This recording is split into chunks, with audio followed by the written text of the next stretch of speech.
ಎಲ್ಲರಿಗೂ ನಮಸ್ಕಾರ ರೀ. ರಿಯಾಸ್ ಕಿಚನ್ಗೆ ಸ್ವಾಗತ. ಇವತ್ತು ನೀವು ನೋಡ್ತಾ ಇರ್ಬೋದು ರೀ, ನಾನೊಂದು ಉತ್ತರ ಕರ್ನಾಟಕದ ಒಂದು ಟೊಮೆಟೊ ರೈಸನ್ನು ಮಾಡ್ತಾ ಇದ್ದೇನೆ.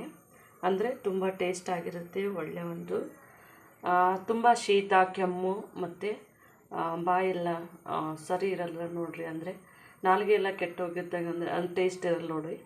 ಅಂಥ ಟೈಮ್ನಲ್ಲಿ ಇಂಥದ್ದೊಂದು ಟೊಮೆಟೊ ಸಾರು ಮಾಡ್ಕೊಂಡು ತಿಂದರೆ ತುಂಬ ಟೇಸ್ಟಾಗಿರುತ್ತೆ. ನಾನಿಲ್ಲಿ ಮೀಡಿಯಮ್ ಸೈಜಿಂದ 2 ಟೊಮೆಟೊ ತೊಗೊಂಡಿದ್ದೀನಿ. ಇದು ಒಗ್ಗರಣೆಗೆ 2 ಬ್ಯಾಡಗಿ ಮೆಣಸಿನ್ಕಾಯಿ, ಇದು ಲಿಂಬೆ ಹಣ್ಣಿನ ಗಾತ್ರದಷ್ಟು ಹುಣಸೆ ಹುಡಿಯನ್ನು ತೊಗೊಂಡಿದ್ದೀನಿ ರೀ.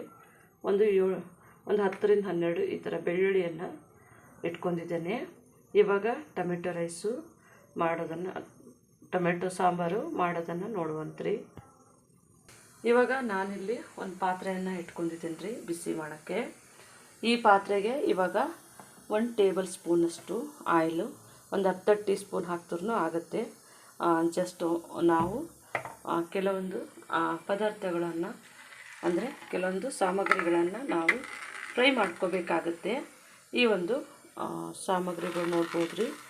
ಇಲ್ಲಿ ನಾನು ಒಂದು 3 ಬ್ಯಾಡಗಿ ಮೆಣಸಿನ್ಕಾಯಿ ಮತ್ತು ಒಂದು 4 ಗುಂಟೂರು ಮೆಣಸಿನ್ಕಾಯನ್ನು ತೊಗೊಂಡಿದ್ದೀನಿ ರೀ. ಇದು ಸ್ವಲ್ಪನೇ ನಮಗೆ ಫ್ರೈ ಆಗಬೇಕು, ಅಂದರೆ ನಮಗೆ ಸ್ವಲ್ಪ ಕಲರ್ ಚೆನ್ನಾಗಿ ಬರಬೇಕು ನೋಡಿರಿ ಸಾಂಬಾರ್ದು, ಹಾಗಾಗಿ ಫ್ರೈ ಮಾಡ್ಕೊತಾ ಇದ್ದೆ. ಇವಾಗ ಸ್ವಲ್ಪ ನಮ್ಮ ಮೆಣಸಿನ್ಕಾಯಿ ಫ್ರೈ ಆಗಿದೆ. ಇವಾಗ ನಾನು 1 ಟೀ ಸ್ಪೂನು ಜೀರಿಗೆ, ಸ್ವಲ್ಪನೇ ಮೆಂತ್ಯಕಾಳು, 1.5 ಟೇಬಲ್ ಸ್ಪೂನು ಕಾಳು ಮೆಣಸು ಇವೆಲ್ಲವನ್ನು ಹಾಕಿಬಿಟ್ರಿ ನಾನು ಸ್ವಲ್ಪ ಫ್ರೈ ಮಾಡಬೇಕಾಗುತ್ತೆ. ಇವಾಗ 1 ಟೇಬಲ್ ಸ್ಪೂನಷ್ಟು ಧನಿಯಾ ಕಾಳು, ಇದನ್ನು ನಾವು ಚೆನ್ನಾಗಿ ಸ್ವಲ್ಪನೇ ಫ್ರೈ ಮಾಡ್ಕೊಳ್ಳೋಣ ರೀ. ಅಂದರೆ ನಮಗೆ ಒಳ್ಳೆಯ ಒಂದು ಟೇಸ್ಟ್ ಆದಂತಹ ಟೊಮೆಟೊ ಸಾರು ತುಂಬ ಟೇಸ್ಟ್ ಆಗಿರುತ್ತೆ. ಇವಾಗ ನಮ್ಮದು ಇದು ಫ್ರೈ ಆಗಿದೆ. ಜೀರಿಗೆ, ಸ್ವಲ್ಪನೇ ಮೆಂತ್ಯಕಾಳು, 1.5 ಟೇಬಲ್ ಸ್ಪೂನು ಕಾಳು ಮೆಣಸು ಇವೆಲ್ಲವನ್ನು ಹಾಕಿಬಿಟ್ರಿ ನಾನು ಸ್ವಲ್ಪ ಫ್ರೈ ಮಾಡಬೇಕಾಗುತ್ತೆ. ಇವಾಗ 1 ಟೇಬಲ್ ಸ್ಪೂನಷ್ಟು ಧನಿಯಾ ಕಾಳು, ಇದನ್ನು ನಾವು ಚೆನ್ನಾಗಿ ಸ್ವಲ್ಪನೇ ಫ್ರೈ ಮಾಡ್ಕೊಳ್ಳೋಣ ರೀ. ಅಂದರೆ ನಮಗೆ ಒಳ್ಳೆಯ ಒಂದು ಟೇಸ್ಟ್ ಆದಂತಹ ಟೊಮೆಟೊ ಸಾರು ತುಂಬ ಟೇಸ್ಟ್ ಆಗಿರುತ್ತೆ. ಇವಾಗ ಈ ಹುಣಸೆ ಹಣ್ಣನ್ನು ಒಂದು ಸ್ವಲ್ಪನೇ ತೊಳ್ಕೊಳ್ಳೋಣ ರೀ. ಇದನ್ನು ಸ್ವಲ್ಪ ತೊಳ್ಕೊಂಡಾದ್ಮೇಲೆ ಇವಾಗ ಆಗಿದೆ ನಮ್ಮದು ತೊಳ್ಕೊಳೋದು. ಇವಾಗ ಇಲ್ಲಿ ಒಂದು ಸ್ವಲ್ಪ ನೀರು ಬಿಸಿ ಮಾಡೋಕೆ ಇಟ್ಟಿದ್ದೀನಿ. ಈ ಹುಣಸೆ ಹಣ್ಣು ತೊಳ್ಕೊಂಡಿರೋದು ಅದಕ್ಕೆ ಹಾಕೋಣ.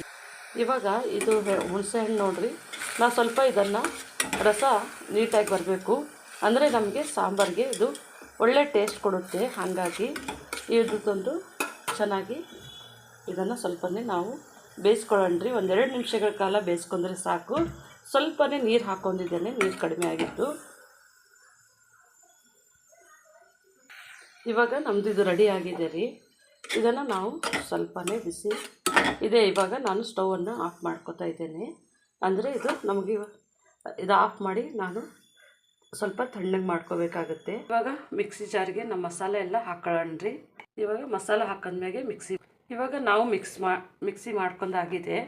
ಈ ಟೈಮ್ನಲ್ಲೇ ನೋಡಿರಿ ನಾವು ಇವಾಗ ಇಟ್ಕೊಂಡಿದ್ದೇವಲ್ಲ ಬೆಳ್ಳುಳ್ಳಿಯನ್ನು ಹಾಕಿ ಮಿಕ್ಸಿ ಮಾಡೋಣ. ಇದು ಒಳ್ಳೆ ಟೇಸ್ಟ್ ಕೊಡುತ್ತೆ. ಇವಾಗ ನಮ್ಮದು ಮಿಕ್ಸಿ ಮಾಡ್ಕೊಂಡಾಗಿದೆ.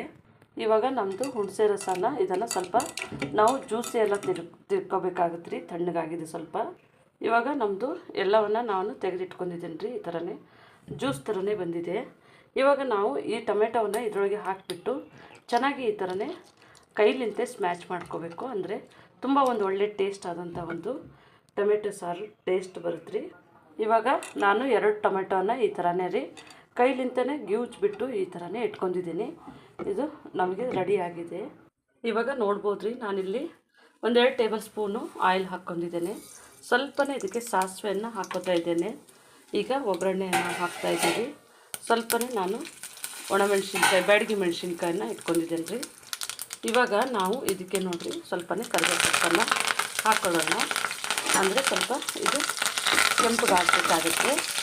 ಈ ಟೈಮ್ನಲ್ಲೇ ನಾವು ಮಾಡಿಟ್ಕೊಂಡಿರುವಂತಹ ಮಸಾಲೆಯನ್ನು ಹಾಕೋಣ. ಇದನ್ನು ಹಾಕ್ಕೊಂಡ್ಮೇಲೆ 1 ನಿಮಿಷಗಳ ಕಾಲ ಇದನ್ನು ಈ ಥರನೇ ನಾವು ಫ್ರೈ ಮಾಡ್ಕೋಬೇಕು ರೀ. ಚೆನ್ನಾಗಿ ಫ್ರೈ ಮಾಡ್ಕೊಂಡ್ರೆ ಅದು ಟೇಸ್ಟ್ ಚೆನ್ನಾಗಿ ಬರುತ್ತೆ.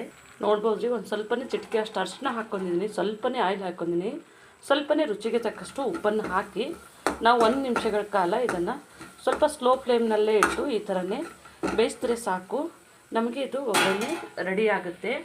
ನಾವು ಆಲ್ರೆಡಿ ನಮ್ಮದು ಹುಣಸೆ ರಸವನ್ನು ನಾವು ಜ್ಯೂಸ್ಬಿಟ್ಟು ಇಟ್ಕೊಂಡಿದ್ದೀವಿ ನೋಡಿರಿ. ಇದನ್ನು ಇದ್ರ ಒಟ್ಟಿಗೆ ಮಿಕ್ಸ್ ಮಾಡಿಬಿಟ್ಟು ಚೆನ್ನಾಗಿ ನಾವು ಕೊಡ್ಬೇಕು ರೀ. ಈಗ ಚೆನ್ನಾಗಿ ಈ ಥರ ಕಲಿಸ್ತಾ ಬಂದಿದ್ದು ನೋಡಿರಿ, ಇದೆಲ್ಲ ಹೊಂದ್ಕೋಬೇಕಾಗುತ್ತೆ ನೋಡಿರಿ. ಎಷ್ಟು ಚೆನ್ನಾಗಿ ನಮ್ಮದು ಕಲರ್ಫುಲ್ಲಾಗಿ ಬಂದಿದೆ. ನಾವು ಇದನ್ನು ಇನ್ನೂ ಸ್ವಲ್ಪ ನಾವು ನೀರು ಹಾಕಿ ನಾವು ತಿಳಿ ಸಾಂಬಾರು ಯಾವ ಥರ ಮಾಡ್ಕೊತೀವಿ ನೋಡಿರಿ, ಆ ಥರನೇ ನಾವು ಇದನ್ನು ಚೆನ್ನಾಗಿ ಇನ್ನೊಂದು ಸ್ವಲ್ಪ ನೀರು ಹಾಕಿ ಕುದಿಸ್ಬೇಕಾಗುತ್ತೆ. ನಮ್ಮ ಸಾಂಬಾರು ನೋಡಿರಿ ಇಷ್ಟ ನೀರು ಹಾಕಿ ಇಟ್ಕೊಂಡಿದ್ದೇನೆ. ಇದು ಒಂದು 5 ನಿಮಿಷ ಚೆನ್ನಾಗಿ ಕುದಿ ಬರಬೇಕು. ಇವಾಗ ನೋಡ್ಬೋದು ರೀ, ನಮ್ಮದು ಸಾಂಬಾರು ಚೆನ್ನಾಗಿ ಕುದಿ ಬಂದಿದೆ. ತುಂಬ ಟೇಸ್ಟಾಗಿರುತ್ತೆ. ಒಂದು ಸತಿ ನೀವು ಮಾಡಿ ನೋಡಿರಿ, ಮತ್ತೆ ಪದೇ ಪದೇ ಪದೇ ಮಾಡ್ತಾ ಇರ್ತೀರಿ, ಅಷ್ಟು ಚೆನ್ನಾಗಿರುತ್ತೆ. ಇವಾಗ ನಮ್ಮದು ಸರಿಯಾಗಿದೆ ರೀ. ನಾನು ಒಂದಿಷ್ಟೇಷ್ಟು ಬೆಲ್ಲವನ್ನು ಹಾಕ್ತಾಯಿದ್ದೇನೆ. ಇದು ಟೇಸ್ಟು ಚೆನ್ನಾಗಿ ಕೊಡುತ್ತೆ. ಇದು ಇನ್ನೊಂದು 2 ನಿಮಿಷ ಬೇಯಿಸಿದ್ರೆ ಸಾಕು, ರೆಡಿಯಾಗಿದೆ ನಮ್ಮದು ಸಾಂಬಾರು. ಇವಾಗ 2 ನಿಮಿಷ ಆಗಿದೆ, ನಾನು ಆಫ್ ಮಾಡ್ತಾಯಿದ್ದೀನಿ. ನೀವು ನೋಡ್ಬೋದು ನಮ್ಮದು ಸಾಂಬಾರು ತುಂಬ ಚೆನ್ನಾಗಾಗಿದೆ. ನಮ್ಮ ಚಾನಲನ್ನು ಸಬ್ಸ್ಕ್ರೈಬ್ ಮಾಡಿ, ಲೈಕ್ ಮಾಡಿ, ಶೇರ್ ಮಾಡಿ. ನಮ್ಮ ವಿಡಿಯೋನ ನೋಡಿದ್ದಕ್ಕಾಗಿ ಧನ್ಯವಾದಗಳು.